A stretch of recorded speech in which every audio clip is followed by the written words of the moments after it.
2012, Bill and his team at Meet have specialized in helping B2B and B2G companies scale in the US through trade shows, events, and strategic connections. Their proprietary systems and tools help clients perform better and sell more through trade shows and events. Bill and his wife, Kelly, live on and operate their business from a sailboat. And joining me live from the sailboat is Bill. So thank you so much for being on the podcast today, Bill Kenney. Great to have you. Thank you so much, Sophie. It's wonderful to be here, and it's sunny where I am anyway. That's great. Yeah. Well, I have a virtual background, and you are in your real life sailboat. Yep, we don't. This is not a background image. Yeah, that's so wonderful. So, I guess this is one of the perks of being an entrepreneur. You get to live your life how you want. Tell us where you typically, because you live in your boat, right? Yeah. No, we don't have a house, so this is our choice. We don't have an office. This is it. So yeah, That's no, amazing. Where do you typically spend the year? Yes, we go between kind of Northeast US, so kind of Rhode Island, Boston, Cape Cod, all that, in the summer. And then in the winter, we are down essentially between Florida and the Bahamas. This year, we got as far south as Turks and Caicos. So, yeah, we're just, the idea was to exchange all the stuff we had in our house, which we all have lots of stuff, for experiences. So, we're seeing a lot of cool stuff and a lot of cool places and meeting cool people. Incredible. And you and I got to see each other in person at Select USA in Washington, D.C., which is the U.S. government's big trade show to attract global companies to do business in the U.S. So it was great seeing you there and hearing your presentation. Well, thank you. Yeah, no, it's always a big event and great to see you as well. Yeah. So let's just get into it. The world is changing a lot very quickly. And with that, U.S. policies on foreign investment, U.S. manufacturing, supply chain, tariffs, all of this is changing as well. We also have the rise of artificial intelligence. And you work with a lot of growing technology companies, which is one area we overlap in, and also lots of companies seeking to enter the U.S. market. So what do you think that startups and scale-ups should be aware of these days as they're going to market and entering new markets? Yeah, no, I think it's a great question, great place to start. So I think, actually just last Friday, a week ago today, I was speaking in Newcastle, UK on this exact topic. And so, for us, it's not really so much a matter of, going to the US. If it was in your roadmap, it's not really, the goal or the suggestion wouldn't be to take it off your roadmap. Yeah. So I think that's a perfect and timely question, Sophie. And actually, I was speaking on this exact topic last week in Newcastle in the UK. And, what we're seeing, it shouldn't necessarily change most companies' plans in terms of to enter or when to enter the US. Probably much more looking at how to enter. And so, I think particularly in the early stages and, the best way we've found to assure success is much more about, customer density. And obviously I'm talking about from a revenue generation standpoint, from getting traction, sort of proving your product market fit and beginning to build the essence of a sales and marketing system really comes from creating a formula for having customer density. So that means having customers that have geographic proximity. So they're close together, right? You might pick Northern California, or you might pick, Massachusetts or whatever. And also industry density. So, it might be, if you're a SaaS platform, it might be, you're going after financial services or insurance or whichever. But if you think of sort of the notion of, where you want to get, it might be in 12 months or whatnot, you want to get to a place where you can begin hiring US salespeople. And that can't happen if you're trying to be everything to all people, because every industry vertical you go in and every geography, sort of think of that like a language. And Mm. so, each one of those has its unique needs, its unique, sort of habits, its unique buying influences, and so on. And so that language, is it? Yeah, if you have 5 or 10 or 15 languages, and I talk to founders all the time that try to sort of go to the whole U.S. in Yeah. one shot, and many industry verticals, and they find it impossible to hire salespeople because that's way too many languages for somebody to learn. And do you think this is because they were able to boil the ocean in their home country if it was a smaller place, and they probably maxed out there with that everything for everyone strategy? Well, I think partly yes, but I think also when a company starts kind of more organically, right? They see demand in some form, and they build a sort of a minimally viable solution, and they begin that process of iteration very naturally.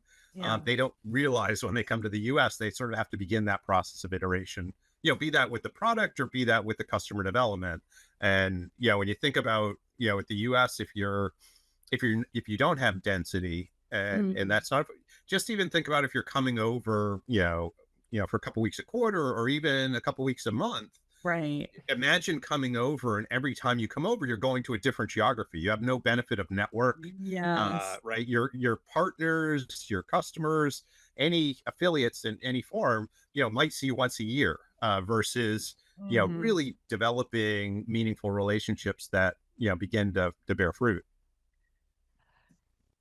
And what's the strategy after the first market? Because, for example, I think I did this intuitively because I'm in the San Francisco Bay Area and I chose to focus my law firm on immigration law for tech startups. So, using your formula for customer density, it's a small geographic area. And of course, there's different industries within all of that, but it's all, tech startups essentially. So, we do have that compound interest from the network. But at some point, we also started getting referrals from other tech hubs, Austin, New York, Seattle. Um, how, but we're services law firm, right? So it's a little bit different than a tech company with salespeople doing enterprise. How do you go, like, once you've really locked in, I don't know, Austin, Texas, or whatever your starting, Chicago, Illinois, whatever your starting point is going to be? How do you use that as a base then to expand to other markets in the US? Yeah, no, and I think your differentiation between a company like for yourself, where you're getting referrals outside of the Silicon Valley area, it's all kind of virtual relationships where Mhm. companies going to need to have kind of feet on the street. So, Mhm. I think you're going to want to, you have to think about efficiency. So when you hire that first person, having them so that they can be in the home market, learn, Mhm. and develop their skills. And you kind of have the founder kind of has two choices, or the management team has two choices. One is we either add another industry in this geography, right? We're selling to insurance, let's add banking, whatever it might be, and they can be they can dominate in that next industry. So it's real easy for that new sales rep to sort Mhm. of be you sort of prove the concept and get them, because that Yeah. it's really hard. We Get started with tech companies. Now we're going to help healthcare systems, something like that. And Yeah. to some degree, that's easier because you're selling the same thing to a new customer Mm. versus, sort of selling, selling the same thing to a new customer in a new geography. Oh, really? And It's easier. yeah, Okay. and Okay. and so yeah, I think you just want to, and I think this is a little bit situational, but you want to just think about what's going to be operationally efficient. It may even make sense to have the new person stay in the existing market in the existing vertical so they can perfect that, and the founder or the leader, the sort of the management that is come in from the home country, Yeah. they go and they do the kind of the new vertical, or the Oh, new so geography. maybe the So founder, if you have this flexibility, maybe it's best for the founder to go in, open up a particular geography, and then bring in a salesperson to manage those relationships and to really grow and perfect. And then the founder moves on, hops to the next area. and Yeah, thing. I would think of it as three stages. So the first stage is sort of founder led sales, right? Because they have all the legacy information. Yeah, I think something most people don't think about is they also have the relationships at the home office. So when learning happens, either customers give feedback that adjusts the product or service, or we need to tweak the marketing material or the website. Some sort of new American sales rep will not have the relationship back Yeah. at the home office to make those changes. And we see that in what we do. If the founder's not involved, we can't get much to move at whatever the home office is, because Mhm. we're also not going to be sitting in front of them frequently, right? Right. We won't have that, whether it's trust or accountability. And then so once the founder can kind of get repeatable sales and that's fairly clear, then you hire somebody. Think of it almost like you're hiring a driver, right? You want a very frictionless system. I mean, sales, no matter, even on a good day, sales are hard, but you want to Mhm. remove as many of the impediments as possible to from the point of prospect identification to closing and onboarding. And Mhm. so once that first person is successful and they can do sales on their own, then you can begin, instead of looking longitudinally, you can begin looking laterally. So how do we go from sort of this single lane road to the autobahn, right? We just want a lot of people driving really fast and Mhm. essentially closing. Yeah. Wow. And what are the limiting factors on the speed with which you can build the Autobahn situation? Yeah, I mean, I think you want to, just like you have been disciplined about keeping the process efficient. There can be some markets you might jump over because there aren't customers there, but I think the more you can build sort of that density, so you go maybe from city level to state level to regional, you just kind of build out. Right. Right. You're probably going to start in a kind of a major metro that has, for whatever reason, has some attractiveness in terms of the customer profile you're looking for, Mhm.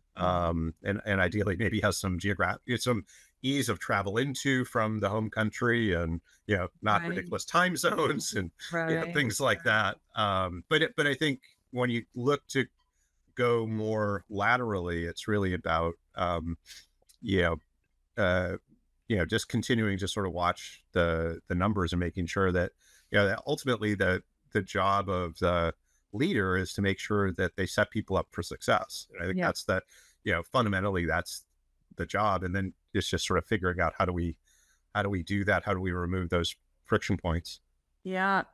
How do you think about the entire US market if it's not, I mean, obviously, it's not a single Mhm. homogenous thing. So, but how many choices are there? Like, because not every industry is in every major metro area. So, how many choices is a company usually considering of like, oh, what should our market entry point be? Yeah, I think depending on the industry, there are you might be get a short list of 5 or 10, Mhm. and then work it down from there. But I think you know certainly everybody's going to have their own litmus. I think the nice thing about a software company or a technology company is quite often, unless they're manufacturing, unless that's the where they're going to base, quite often they have a lot of flexibility in terms of where they might be in the first 2 years from a headquarter standpoint or a beachhead. Doesn't necessarily mean that's where they're going to be in the third year. And so Mhm. there's they'll undoubtedly likely form a Delaware corporation that doesn't Right. restrict them from Yeah. where they go, from a headquarters or officing standpoint. So, I think I wouldn't necessarily, for a services company or a software company, I wouldn't necessarily worry a lot about, um, the long term strategy. I would much more, let's prove the model, let's get some success, and where's the sort of where's the simplest place for us to do that? Yeah. What are traits of a great salesperson for an early stage technology company where it's not the founder, Hmm. and they're looking to, expand in the US? Yeah, I mean, it's certainly good to have, you know, w- ex- sort of past customers that may be good fits. So the kind of that book of business.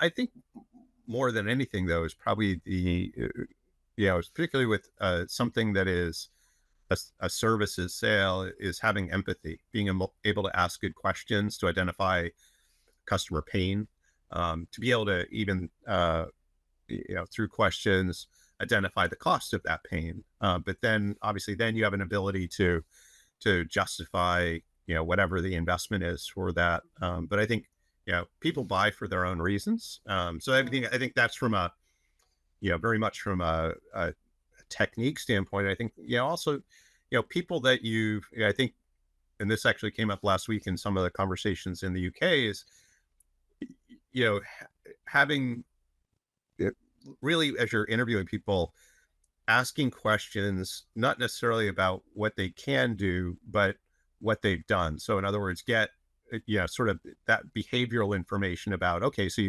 you said you do this or that, can you give me an example, and then Mm. not stop at sort of the surface of that, but keep digging down to, okay, so how, what caused you to do that, and what's your background that kind of made you do that. But understanding, you think of in the US people who are predisposed for sales, you often find athletes can be really good because they're both competitive and disciplined. But there are lots of other profiles of people that can be successful, but you want to Mm. ask questions that sort of uncover that, gosh, you're class president, or what are, whether it's leadership or communication characteristics that you can find that are, relevant to what you're trying to do. Mhm. And are there any additional traits that are helpful when the parent company is in a different, or well, maybe it's a Delaware corporation at the top, but if it was founded in another country and there's a technical team there, are there additional soft skills that a US salesperson might also have? Probably empathy and communication help not only with customers but also with the mothership. But Sure. anything else? I mean, with salespeople, it's kind of a delicate balance, right? Because you want them to be sensitive, but at the same time, you don't want them to stop at the first no, right? So it's Yeah. it's not a it's not a. I think there's kind of it's a bigger answer, and I think Yeah. it's there are, I've seen salespeople who sit next to each other in an office who have completely different temperaments and completely different, and one could say something the other one there's no way they could get away with saying, and it's just the way they say it, or their mannerisms, or the smile, the Yeah. Cheshire grin they have after they say it, whatever it happens to be.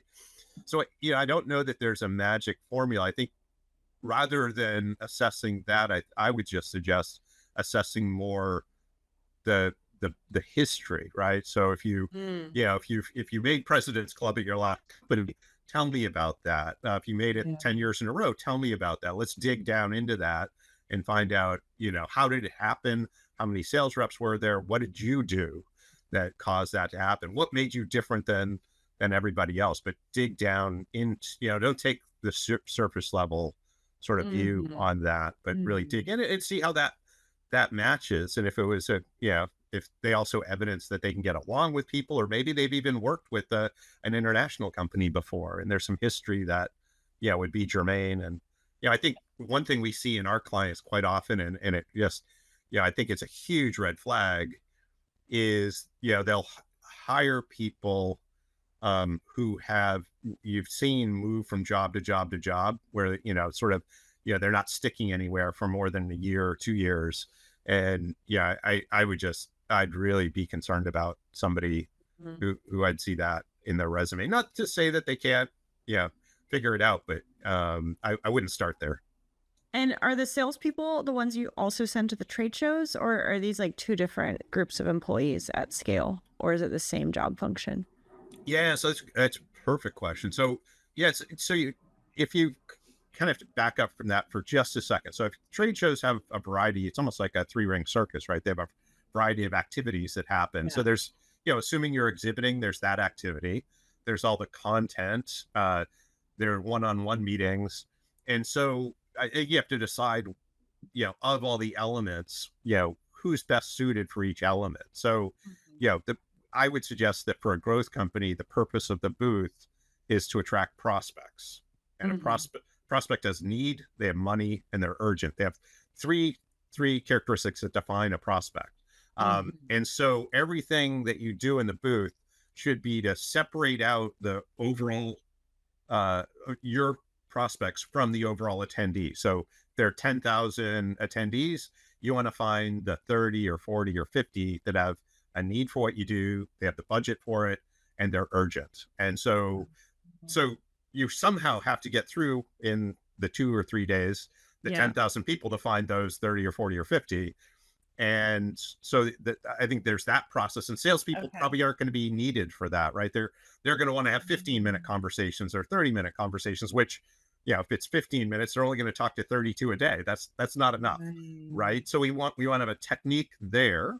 Separate from that, the salespeople are going to be really good at one-on-one meetings, right? So prospects or partners that are already in the pipeline that we're working on, that we can, at this event, we've traveled in from various areas, we can take the relationship to whatever the next level is. If we've given a Mhm. proposal, maybe we can close. If we are pre-proposal, maybe we can do a little more discovery. Whatever it is, we can kind of go and use that one-on-one time to continue to build a relationship, and ideally, kind of move forward. And the same would be true of partners or partner identification, and that type of thing. But I think I would really think about each different effort that goes on there, and Yeah. who's best suited, and what do they need to do, what's their activity. Wow. So for growth technology company that's at this level, are they gonna put some of these functions in marketing and some in sales, or is it all just like go to market? Is the sales manager the person who leads the booth folks who are vetting? Like, how do you organize? Is there a way to organize that? I'm sure it's Sure. different in every company, but are Yeah. there any common best practices? Well, I would imagine you're familiar with inbound marketing, the Yes. term, right? So imagine the booth as an inbound marketing effort, right? So you think about what you do online, you give some kind of value that causes people to opt in, right? And Mhm. so think about the booth as that. As a kid, I had lobster traps, right? I'm around a marine environment. So in a lobster trap was a multi-staged process to attract and trap ultimately a lobster. Yeah. I'm not suggesting we want to trap prospects or customers. That's not my You goal. want But to the same, attract them. we want to be kind and handle them gently. But the concept's the same, in that we want to, as people are walking by, they should opt in, right? If they're a prospect. If they're not a prospect, we're very happy for them to swim by. And Mm. the tragedy of when we're fishing and we do this, nobody ever sees what fish don't nibble, right? We only have the results in one Oh, that we catch, but in person, online, we don't see who doesn't click on our, white paper or our report or any of that stuff. But so think about, if you think about your buyer persona at any given event, there's going to be a specific target you should have. So the steps are really, number one, be really specific on who you want to catch, and then create a bait that is really germane to them, and think about what's keeping them awake at night. What is mm, really sort of something that is, that they're urgent to solve. And then that becomes the headline, whether it's, the banner, or whether it's the giveaway. But the giveaway might be an assessment that, reviews that particular issue. Maybe it's a regulatory issue, or maybe it's a, behavioral issue, a performance issue. yeah, um, yeah. and like, there are a variety of sort of things that you can give away, but the idea is that, you know it should be something that really makes the room much smaller, right? That's the goal of any trade shows. How do we make the room smaller and Mhm. just talk to the people who are appropriate for us? And you could walk Mhm. through, right, and start looking at name badges, which is really hard, It's really right? And overwhelming. overwhelming, and probably a little bit impersonal. Yeah, yeah, and, yeah. and ultimately, that doesn't really measure interest, right? It's very superficial. And so Mhm. it's, people who opt in, if you have the right bait, are generally much more qualified, so that you end up, sort of building a pipeline that is has a much higher velocity than one that, is sort of the average attendee, which I think most booths that I walk through, or most trade shows I walk through and look at booths, it's, they're at best going to sort of attract the average attendee, which I think is, it's Yeah, I've unfortunate. done booths before, and I thought my goal was to just, shake as many hands as possible, and it results in limited effectiveness. Yeah, So, I suggest you want to talk to as few people as possible. That, yeah, but um, yeah, which I would really change the math. yeah. And because it in the But then the end, ROI for the investment on the booth is way higher. So because they're the yeah, right, because they're, I remember years ago when I first heard your definition of a prospect, I was like, oh my God, what about all the other people that might hire me one day? What if I lose out on them? But yeah, because the 3 points are they have a need, they have money, and it's urgent. right. And And that's all necessary. Yeah. you might think need money now, right? Those are kind of the easy Yeah. way to remember it. But Wow. And yeah, yeah, how do trade shows, so okay, so it's an international tech company in enterprise. They're expanding to the US. When are trade shows a good use of their marketing and sales dollars? How does that fit into the geographic focus? How do we think about that? yeah. So I think this really will dovetail into how we started in that in terms of customer density. So most companies coming in that we see, kind of identify their big industry vertical events, and Yeah. it's Las Vegas, or it's bio either in Boston or San Diego. It's some massive Yeah. kind of CES or whatever. Yeah. So in our view, that's completely the wrong strategy, because there are a bunch of reasons, but that's certainly going to be not just national, but probably international on who's there. So, almost no density in terms of geographic. Um, Mhm. and so the other part of that is, for a small company with sort of one person dedicated to the US, they're going to get way too many contacts at one time that can be properly filtered and sort of dealt with. So there'll be a lot of wasted potential energy.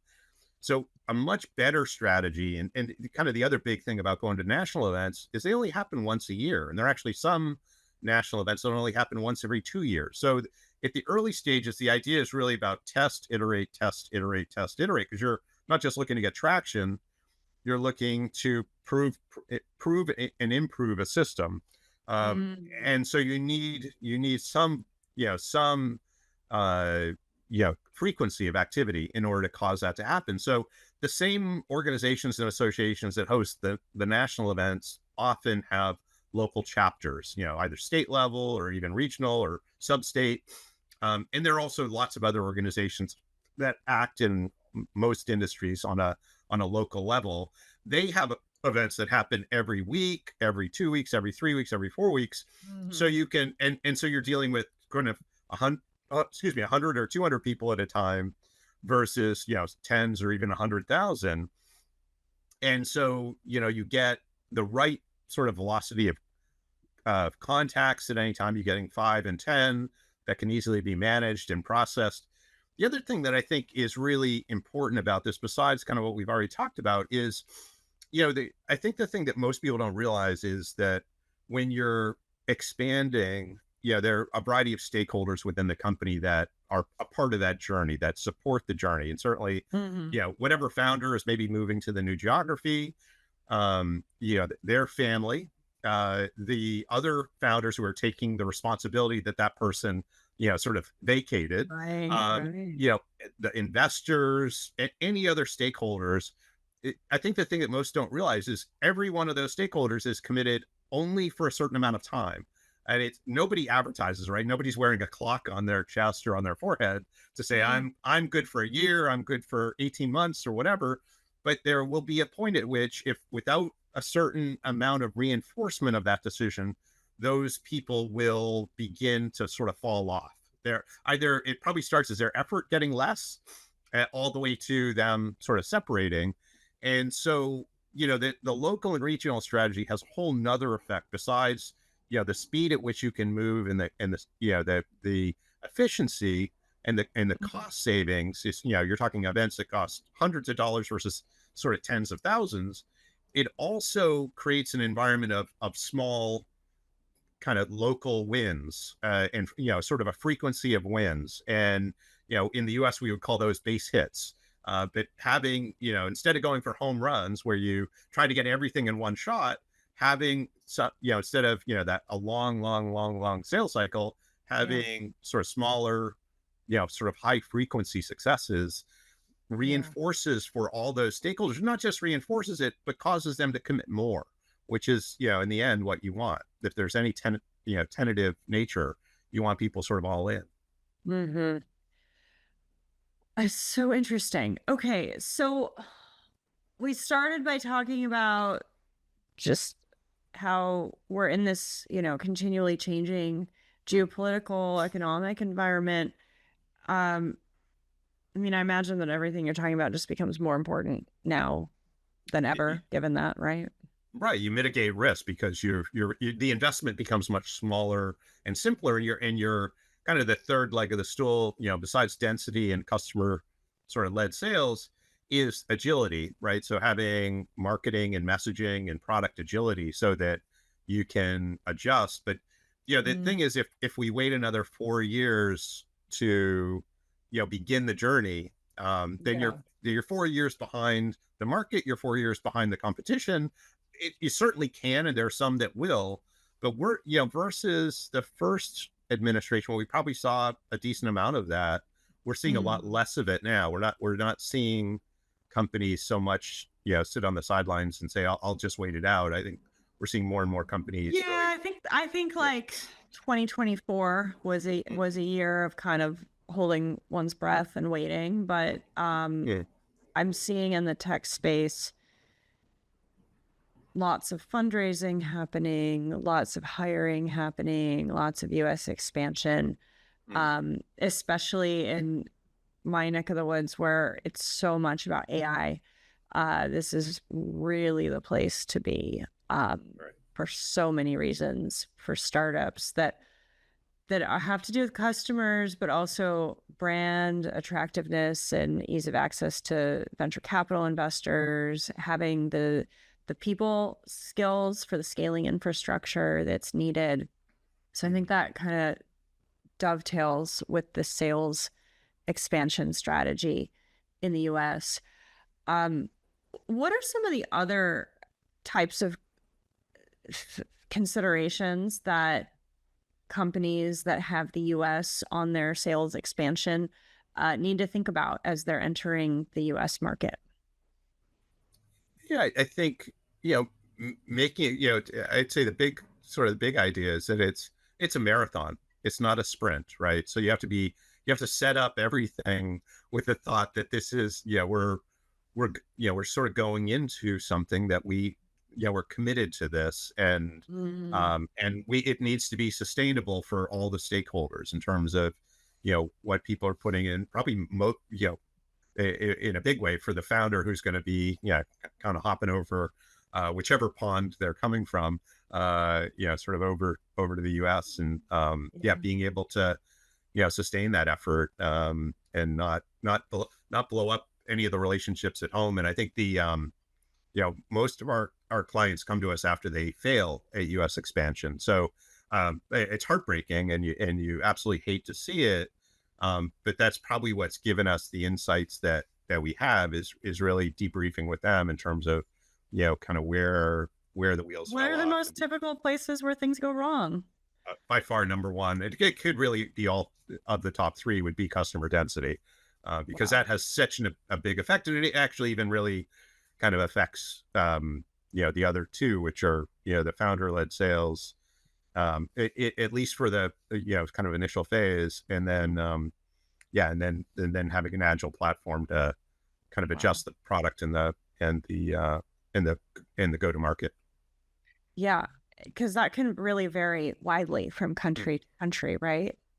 Yeah, I mean, it's everything from, the product's relevance to the in its current state to the local market, to how you're communicating about it, and that Mhm. localization to that buyer persona, and their, what we feel is their problem. And I think, if you kind of take the fishing metaphor and go, well, the first thing is decide what we want to catch, and then Mm, where we're going to fish, right? So that might be what market do we go to? It might be once we're in the market, sort of how do we get the word out, right? Do we go to events? Do we, mhm. use web ads? What is it that causes us to identify prospects?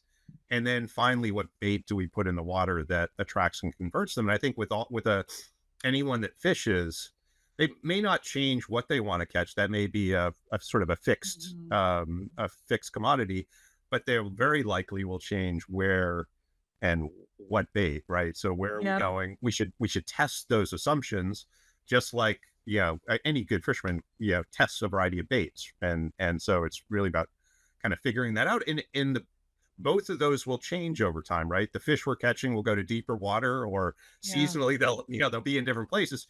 So we need to have a way to do this that is agile, and that I think, and maybe one more thing to sort of consider is, ego is a really important thing, right? You'd never start a Oh, company, you'd never cross an ocean without some level of ego. right. There are limitations, however, Huh. when it comes to marketing, because the wisdom, at least we found in marketing, isn't necessarily knowing the answer to which bait or which locations. It's really about the wisdom to test and to sort of, these are hypotheses. We're gonna, sort of look at them. We're gonna benchmark and figure out. We'll find the formula or the right formula for now, but we'll continue an agile system that allows us to, continue to optimize it and evolve to the market. Mhm.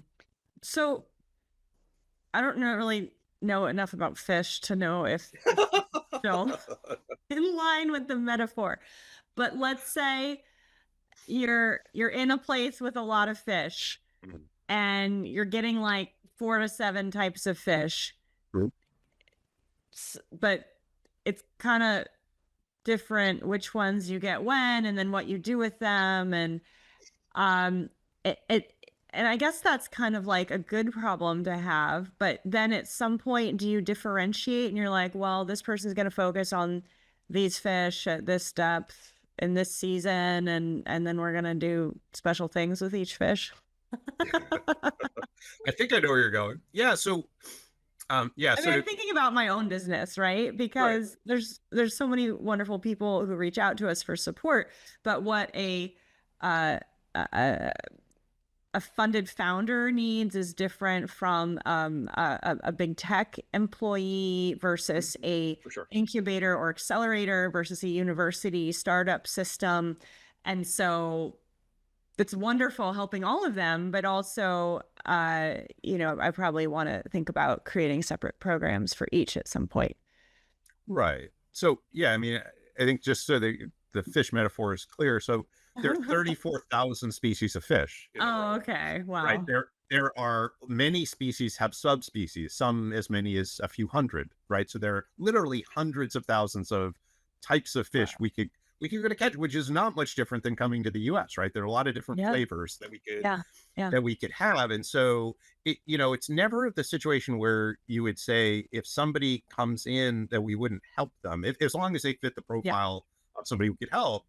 It's much more, where do we spend our marketing and advertising and sales Hmm. energy to attract and convert customers. I think that they're really Okay. two very different discussions. And so, when you talk about building systems and all that, if we're general, and I just talked to a founder 2 weeks ago who, he's been in the US for 3 years. He has more than 100 customers, but he's beside himself because he doesn't have a repeatable system. And the reason he doesn't is because those 100 customers are spread across all 50 states, and they're in Um, 11 industries. So think about the number of languages that, you can't. And he's tried to hire salespeople to come in and kind of begin sort of onboarding, and he just keeps turning them over because they can't get that much information. It's just too much. And so, he's kind of stopping now. He's going to service those 100, but he's going to now kind of focus in his proactive marketing in terms of, really getting focused. And, but it really changes the math so much, so quickly. so founders who are coming to the US, and we can get you your visa if you need it, But for that group of people, their best strategy is, what I'm hearing and gathering from this information is, spend at least a year checking things out, have a short list of markets, kind of shop around, get a feel, and then really focus on one geographic area that your whole company is committed to growing there because of the density. And everybody back home needs to be on board that this is a multi-year marathon, and it needs to be, in these micro bites of like, we're going to do regional conferences and we're going to do events in this city and we're going to create these relationships, and we might have to change the product or, how we do our advertising to fit, and we have to be open to that. And so those sound like ingredients that could help mitigate some of the risks we've been talking about. I wonder if there's also cultural sensitivity, putting the ego aside. Like, just because you were successful in your home country doesn't mean you're going to be successful here. You kind of have to go back to basics in a way, maybe some humility about all of it too. Yeah, that's a really good point. So we did a survey of successful founders who had internationalized their business, and we asked them all what the number one thing that they did that they feel was the kind of the top element in creating their success. And it was really funny because all of them answered the exact same thing. And this was not a multiple choice. We didn't feed an answer to them. Wow. Okay. The answer was, it was the network they built of people in that new market that they were expanding to, and that the sort of relationships and the ability they had to get to whatever they needed as they sort of built their network. So whether they were looking for their first employee, or they're looking for a location, or they were looking for customer number one, any of those things was made much easier by the relationships and the network they built, which, it's I mean, you live this because I get emails back from you within minutes. But I don't think most people appreciate how much speed and empathy are appreciated in the U.S. and the ability, the interest in others to make connections and help. And I think we have a kind of generally a give first mentality, and I think that's it's a really neat thing for a lot of founders to see. And some are kind of like baffled by it, of like, wait a minute, everybody back home thinks I'm nuts because I am not doing my, centuries old generational job and staying in my lane. And everybody here is happy to help me when I talk about my struggles. They're willing to support me. People like me more when I'm vulnerable. What? It's culturally different, but it's really cool. It is. Yeah. Well, and you learn so much so quickly by just having a good conversation. Yeah. And I think it's especially strong here in Silicon Valley because there's this other economic incentive where everybody's like, well, is he going to be the next billionaire? Is she going to be the next billionaire? I want to be nice to them. So I met them at Starbucks. Yeah. There's this undercurrent, but it kind of reinforces that give first mentality. So that's really interesting. And are you seeing that post COVID? I mean, we're recording this remotely, so I think relationships can be nurtured and maintained remotely, but what's your thought on in-person presence to establish a network? Yeah, no, I think it's critical. I think you should never eat lunch alone. I mean, it's just, I think here it's, I think you can do a lot remotely. I think, but building trust, I think, is really difficult. It just takes, it's almost impossible. I mean, I think there are only two variables in trust, right? It's sort of your credibility over time. And we have to continue to make deposits to become important, or to build a relationship where, things make sense. Probably the best book on this topic was written by Harvey Mackay. He wrote Dig Your Well Before You're Thirsty, which, if you understand the title, you probably don't need to read the book, but it's such a smart title. But it's all about what someone else needs and Yeah. helping them get whatever their joy is.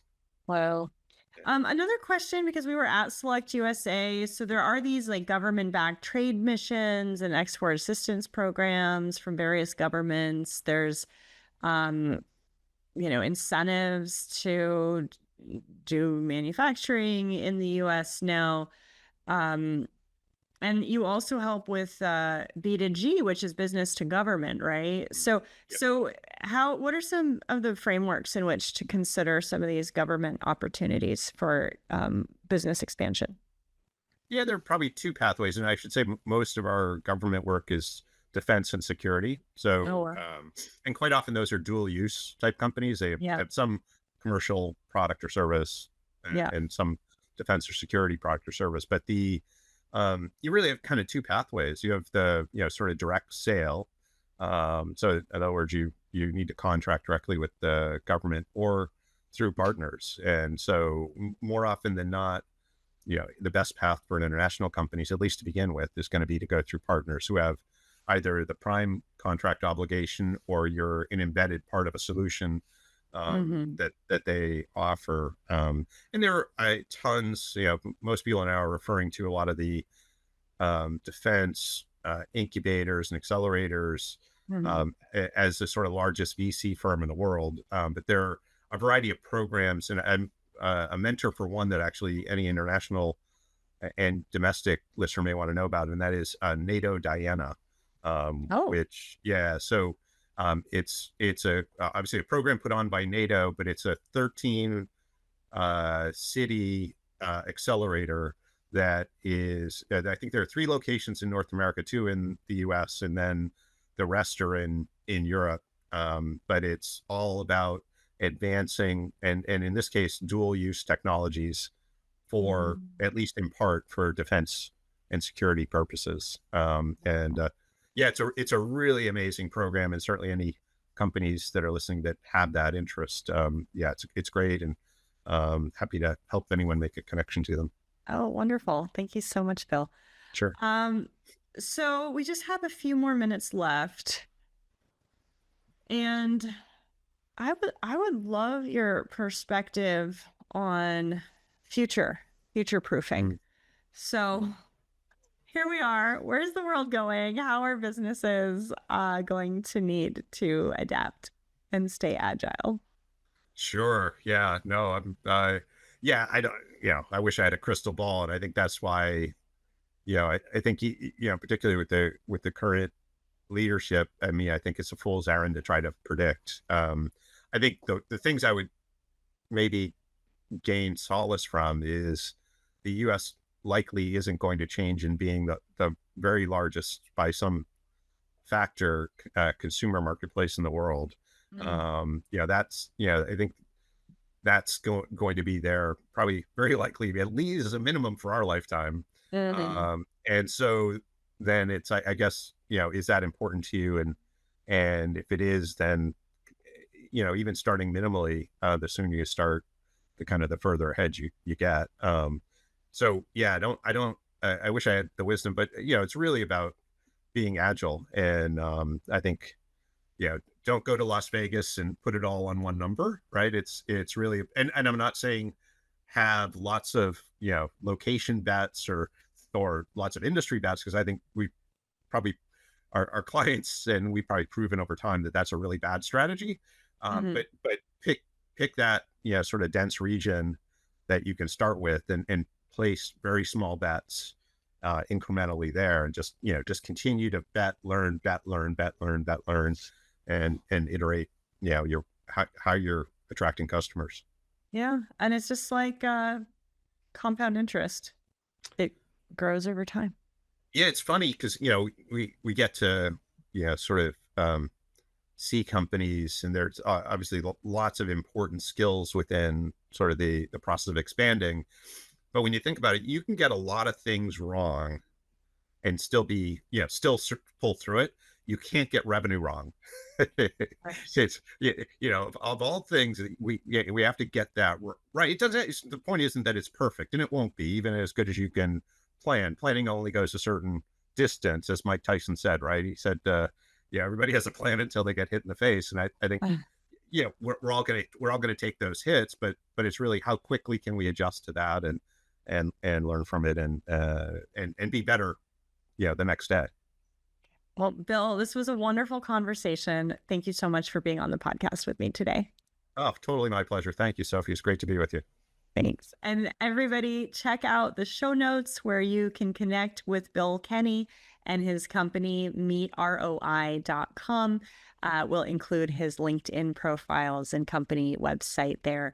And you can also there subscribe to the Alcorn Immigration Law newsletter, where we feature the latest podcast episodes and also give you all the latest on how to obtain visas and green cards for your team members to live and work legally in the United States. Thank you so much for listening.